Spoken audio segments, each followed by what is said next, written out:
Does thumbs up mean that something Does happened? that mean we're on? All right, guys. All right, cool. We're on. Welcome, everybody, to another episode of Tuesday Morning Coffee.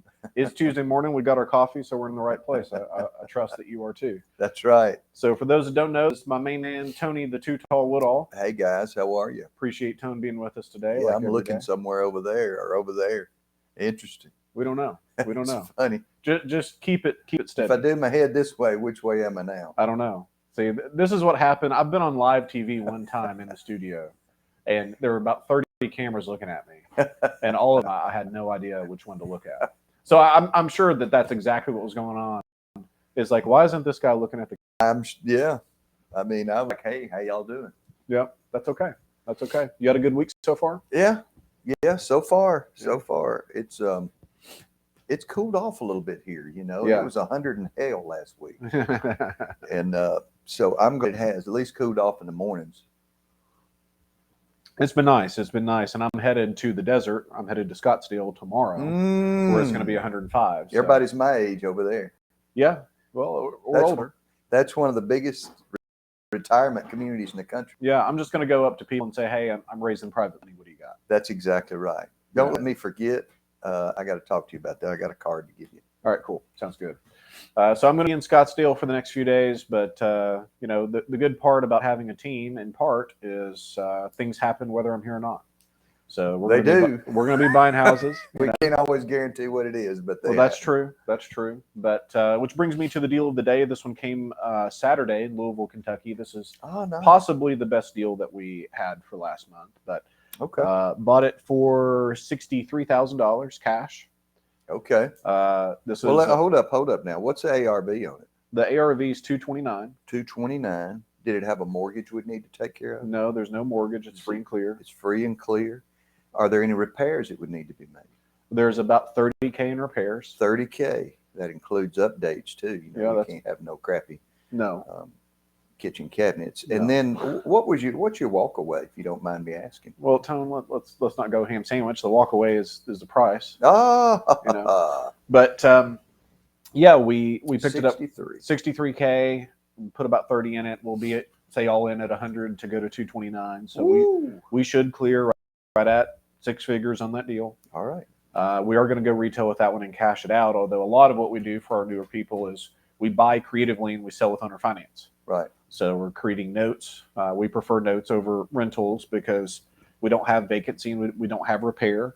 So if and when they're not calling me as the bank, they're calling the HVAC person or the plumber or whatever. So it allows us to scale a larger asset base without as much friction and oversight. It's not as management intensive. Just yesterday, I had a bee of mine say, why in the world y'all go to all the trouble of financing a house when you can just rent them? The rental market's through the roof right now. And I just said, well, we don't want to. It comes down to, do you want to deal with an owner or a tenant? Exactly right. And do you want repairs coming out of your cash flow? That's right. So, I mean, I would pose the question back to him or her. If you go to any major city and you look up at the tallest building, have you ever seen a rental company? And the answer is no. But oftentimes we see banks. It's like, why is that? Well, because receiving interest is more powerful than receiving rent. Mm-hmm. You know, and it's a much more scalable model. So yeah, that would be a good debate. It's not wrong to have rentals, in my opinion. I think it's a really slow way to build wealth. Really, really slow way to build wealth. So, but yeah, we were happy to pick that one up, Louisville, Kentucky, and nice. You know, in Louisville. Yeah. Okay. Yeah, Louisville proper. Nice. Yeah. Yeah, we've had several houses around the outside of Louisville. Yeah, this may be, well, not the first, but you know, we haven't bought a whole lot in Louisville proper. We bought a lot in the outskirts, you know, but Louisville proper has not been. Even that little town in Indiana just across the line, just Sellersburg. Yes, we Sellersburg. did well on that one. Yeah. So, which was, I mean, it's basically Louisville, but not even the same state. Right, it's right on the border there. So, we were happy to pick that one up and had a good little month last month. Today, I want to talk about your setback is your comeback. And I was thinking about what to talk about today. This is something that I've been thinking about a lot, in part because I was watching a podcast. I can't remember which one it was, but uh, the guest there said something like a little parable that I thought was really interesting. And this is apparently a Chinese parable. Okay. That there was an old villager, and his horse ran off, and the other villagers said, "Oh, that's terrible." And he said, "Well, maybe." And then the horse came back with other horses, and they said, "Oh, that's great." And he said, "Well, maybe." And then his son got on one of the other horses and fell off and broke his leg. And they said, "Oh, that's terrible." And he said, "Well, maybe." And then the conscription officers came by the next day and passed by his son because his leg was broken. And they said, "Well, that's great." He said, "Well, maybe." And so it went on and on. Yeah. And I thought that was really powerful because we never really know the full context of what's going on. And so this just kind of led me to think about the fact that my biggest setbacks in my life have been my biggest comebacks and overall victory.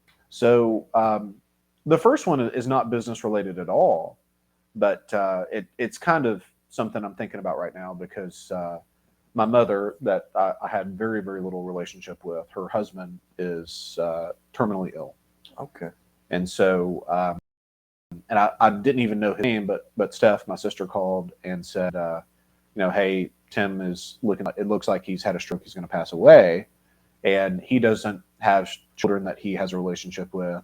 And so we're taking it upon ourselves to handle final arrangements for him." Yeah. And like, this is a person I don't even know. Right. Didn't know his name.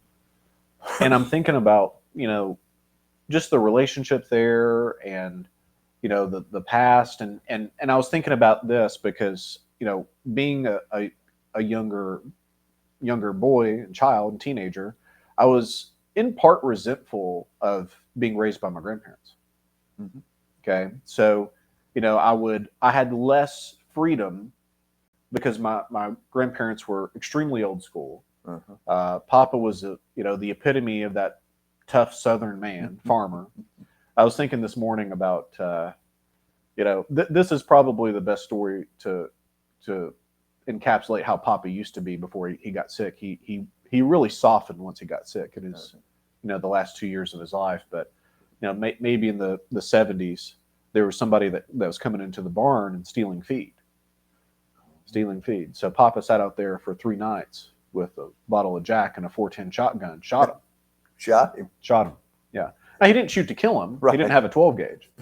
But he just, and the way Papa would say it, it's like, well, I just peppered him. Mm-hmm. I didn't shoot him. I didn't shoot to kill, but just peppered him a little bit. He definitely hindered his ability to sneak into the barn and steal. Yeah, he didn't come back. But I just thought that was really... just peppered him. Yeah, it just peppered him, because they would do that with the bull that was trying to get across the fence. They'd pepper that bull. They'd pepper the bull, yeah. So he just peppered him a little bit. But that's kind of how, if I had to describe Papa, that was Papa. And, Gran was a really sweet but very strong, tough woman. She was. So velvet steel, if I had to describe Gran. But, growing up, I remember... Fireball. I wasn't allowed to go to friends' houses. We didn't travel ever.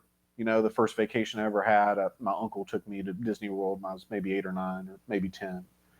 We just didn't do that. And I thought, gosh, I'm really missing out. Uncle Bubba? Bruce. Uncle Bruce. So looking back, that was the best thing that could have happened.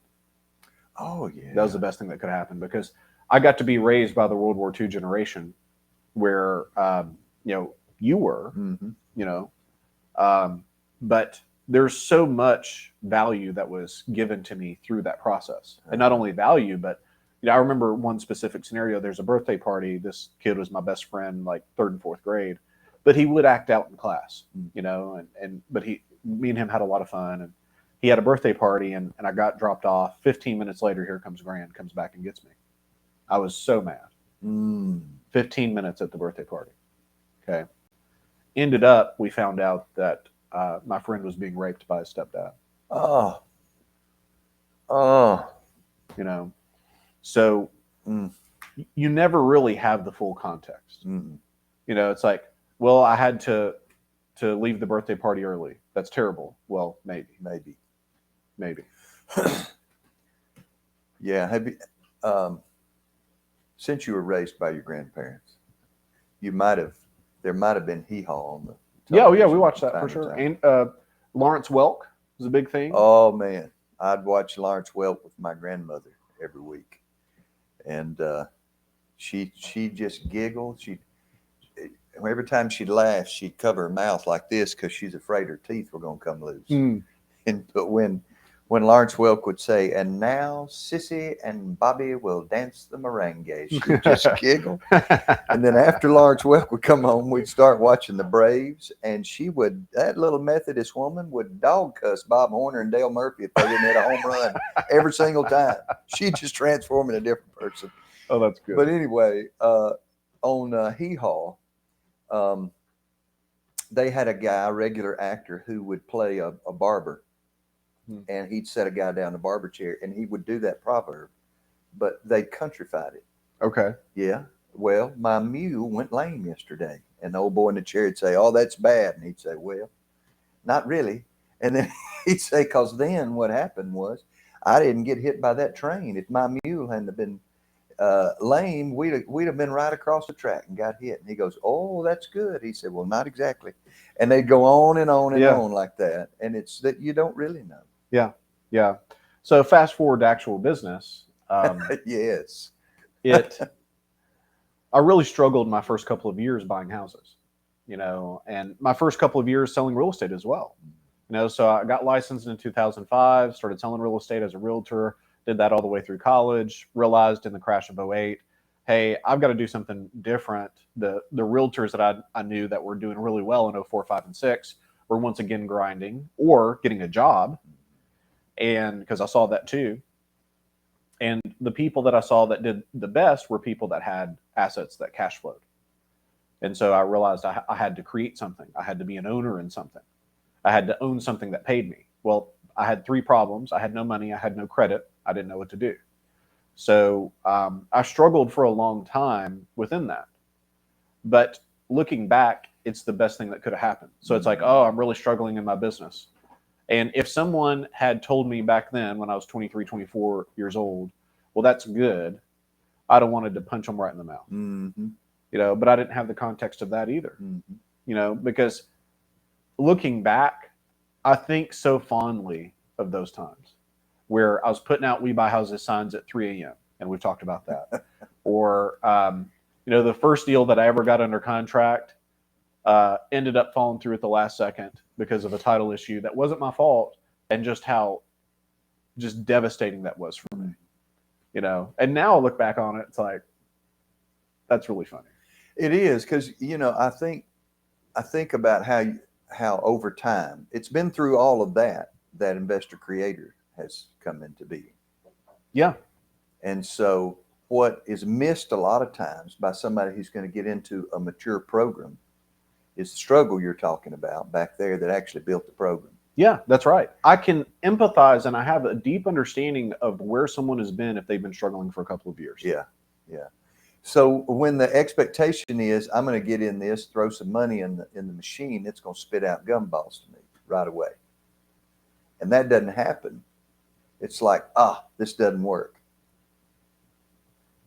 Automatically I come to a conclusion about something. Yeah. And I don't have any kind of time backwards, especially. Yeah. To show me that, well, there's a lot of things that I thought at times in my life were not the best thing, but they turned out to be whatever made me into what I am now. Yeah. And that is good. It's so funny looking back. There were times when I thought this business does not work. Mm-hmm. And now looking back on that, it's like, okay, it was it's obvious to me now where the problem lied. Yeah. Todd, I won't ever forget this. Todd Bell, who's been an entrepreneur on his own for probably 25, 30 years. I was listening to Todd speak one day to a group of business leaders in Nashville.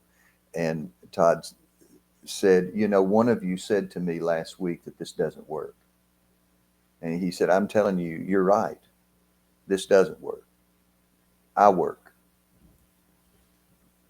You work. Yeah. I just wasn't skilled back then. I had no concept of how to go to an appointment and how to run that appointment. Right. You know, that was a big problem for me. Back then, I would go to a lot of houses, and if I did throw out an offer, it was so low, you know, that I would get run out of the house. Or, you know, more often, I would go to a house and I would never make an offer because I knew that I had someone that had a situation that was difficult for them, and I didn't want to add to that. Mm-hmm. You know, When in actuality, you were helping them. It just hadn't come to that conclusion. right? Yeah, I thought I was taking something from someone. Yeah. You know, And you were. It's just that now you know you were taking a problem, the problem. from them. Yeah, that's right. So, you know, the context is everything. So the setback is the comeback.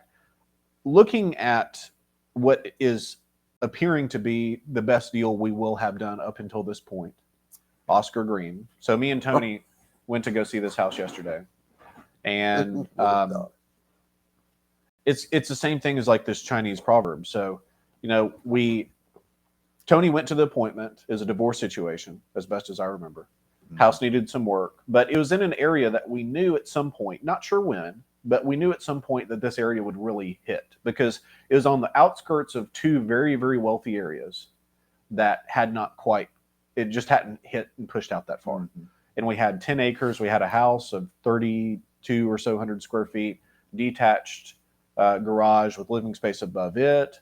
Like a lot of, had a creek in the front, a creek on the side, like had a lot of aesthetic appeal, but it just, the numbers weren't great yet. And I think that they wanted like 60 or 70,000 walk away at the point. Yeah. Something like that. So they owed about 360. Uh-huh. They wanted 60 on top of that. So 420, needed some work on top of that. The area hadn't hit. And we said, you know, just can't make it work. It's like, oh, that's terrible. Well, maybe. So then they called back and said, we're going to give it to the bank if you don't take it. So what did we end up by? I think 3 or 4, maybe $5,000. Yeah, maybe $5,000. Yeah, 5K walk away, something like that. Took over the 360 subject to. It's like, oh, that's great. Well, maybe. Well, then we actually had a difficult time selling it. So we were eating $3,000 a month in the payment, right, for a while. It's like, oh, that's terrible. Well, maybe. Well, maybe. Then we found a guy that he gave us $20,000 in earnest money, and moved into the house. It's like, oh, that's great. Well, maybe. Well, he ended up not being able to buy it because the earnest money, the 20K earnest money that he gave us was in the form of a note and deed of trust against his personal residence that he was going to sell, that he still hasn't sold to my knowledge. Right. Okay. Ended up, I let him stay as a rental. He stayed there for about a year. Then he couldn't close because he'd filed for bankruptcy in the middle of that time. So we couldn't owner finance him the house like we had intended. And he didn't tell us. And he was getting sued by someone on the house that, and all of that. So here we are, we're talking to another attorney that's suing my buyer that's in a bankruptcy. It was just a mess. And so we got it back. And we're still at the well, maybe, but so far this looks to be like a very, very good situation.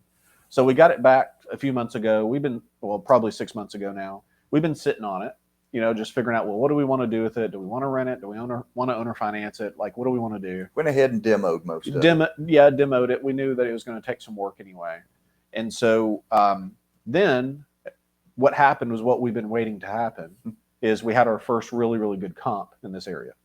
Okay. 2.9 million. Yep. 10 acres. 10 just acres. Like ours. Just like ours. Same square footage on the lot. Same acreage on the lot.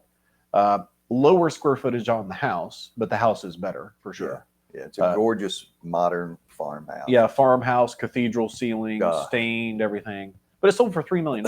Yeah. Now we're in at 360,000 on ours. Yeah. Okay. Yes.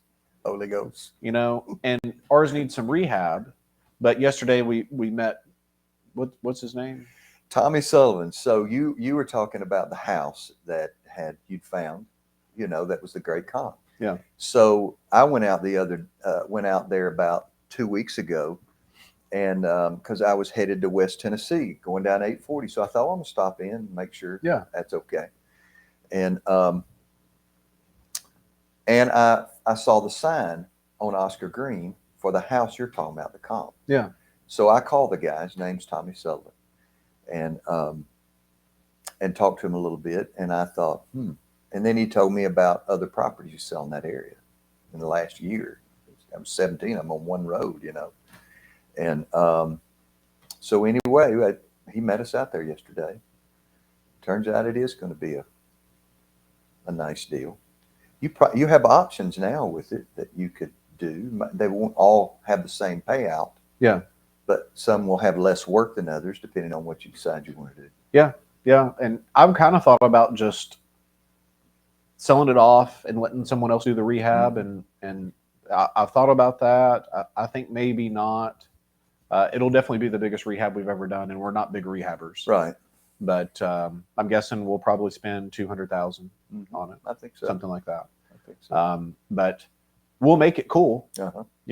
and if we can ring let's say that we have 250 in it, we're all in at $600K. What did, because I know you and him talked after the fact, did he ever come up with numbers for you and that kind of thing? No, it's just the same thing he mentioned to you. I mean, he thinks that because of the way it sits, and he's also rethinking the 10-acre thing. Yeah. Because the other 5 acres, half that, the house is over to one side of the property. We have a lot of road frontage. And so the other side, he's just like, it's so gorgeous. I mean, I almost feel like maybe we can get $750 for the 5-acre tract by itself. That'd be insanity.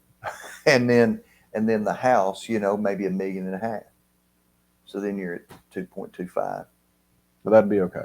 Yeah.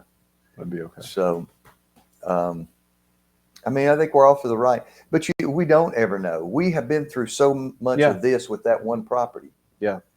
And when we got it, we didn't want to be too excited about it yet because it was just outside, just south of 840, and just north of 840, like an 8-minute drive down the road, you're in downtown Leapers Ford. Right. So it's interesting to see, and the 2 latest acquisitions at our road right there are by big time Hollywood folks. Yeah. Yeah. Big time. I don't know that we should say. I mean, don't think we can. Yeah. Maybe it's public record. Maybe it's not. It could be in trust, but big TV personality and big music. Huge music. Yeah. And so lots of good stuff going on. Yeah. Anytime you can say I'm 3 doors down from this person, it gives credence to the area. Yeah. Yeah. Now, it's something just a quick thing, because I'm thinking about a lot of our new investors. Yeah. And I'm thinking about a buddy of mine that I've known for a long time, Chuck Crisco. Yeah. And Chuck just went through his first process. Yep. And on the back end, it has been hell.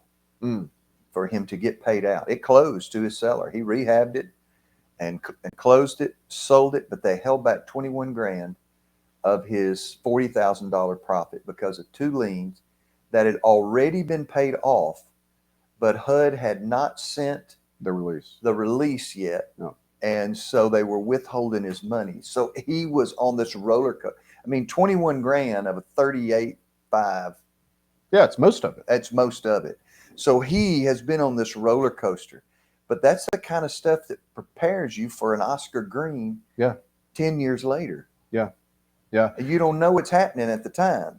That's right. And you learn more from your mistakes and the tough times than you do the good times. No doubt. And so a lot of the value that I'm able to give other people is because, I've run into this problem. Do you remember that time? I remember where I was exactly. I was at Gold's Gym working out, and we had closed that deal in White House. And you were at closing, and there was a $70,000 lien that popped up. Yeah. And we were doing well on the deal. We actually still made money with a $70,000 error. Yeah. But you called me, and I love Tony. Everybody knows I love Tony. But Tony has a really soft way of giving you bad news, where I'd rather just be hitting the nose with it. The conversation was like, Brad, what are you doing right now? Well, I'm at the gym. Okay. Put the heavy weights down. I'm over here at the closing table, and what's happened? And it's like, spit it out, Tony. Like, I know it's not good news, otherwise you wouldn't be calling me. It's like, and that's just what happened. But had I not had those kinds of things happen, I wouldn't be able to tell. Like we had on a support call recently. Yeah, it was Tyler in Nashville. Okay. And he had a second lien position that they had actually found that was a HUD lien, where ours got missed because it had the same loan number, and it wasn't included in the payoff that we received. Right. And we thought about suing the bank on that. We decided not to. It's like, charge it to the game. But I was able to help him with the situation because I've had this. Right. You know, so it was worth honestly the $70,000 education that I had to be able to bring it. You know, and I've got another 40 years to be able to spot the problem. I hope 40 years. And you help enough people, it'll come back. Yeah, I mean it's but whether it's a fun story. Yeah, but whether it does or doesn't come back, you do the right thing anyway. Yeah. Yeah. And you know, Tony was like, well, maybe we can get some more time and try to figure out the lien. I was like, look, we got to close these people. Yeah. You know, like I promised them a house at this price. That's right. Let's not cut this dog's tail off 1 inch at a time. Yeah, just let's lop it off. So yeah, that's how I felt too. That's how I felt. It was not a fun situation. I remember Andrew was my trainer. He's a friend, and he was like, Brad, everything okay? I was like, yeah, I lost $70,000, but let's get back to work. You know, but at the end of the day, you know, that setback set me up to be able to help other people in a bigger way. Yeah. And so that's okay. That's okay. Your biggest setback is going to create more value for you than you realize right now. And that's what I want to leave you guys with is regardless of where you're at, if you're having struggles, there's a lot of benefit and value in the struggle. Mm-hmm. You know, and so these setbacks, you don't have the full context quite yet. So maybe let's not get down and depressed about what might not be going well, because all that's doing is taking away energy from the business, you know, or the situation, the context. You know, over time, most things work out. Most things work out. Yeah. So riding that roller coaster is going to be a big negative for you over time if you are constantly up, down. It's exhausting emotionally. It's going to be perspective is so important. Yeah, for sure. I mean, on our worst day, we are still better off than probably a third of the people on the planet. On our worst days. Oh yeah, and I'd say probably a lot bigger than a third, but for sure. All right, guys, I think that's about it for us. Tuesday Morning Coffee. Appreciate y'all being with us. We'll see you next week. Yeah. Next week? No. What's next week? Yeah. We will. Okay, next week. We'll see you then. Hey, let's do Tuesday. That's right.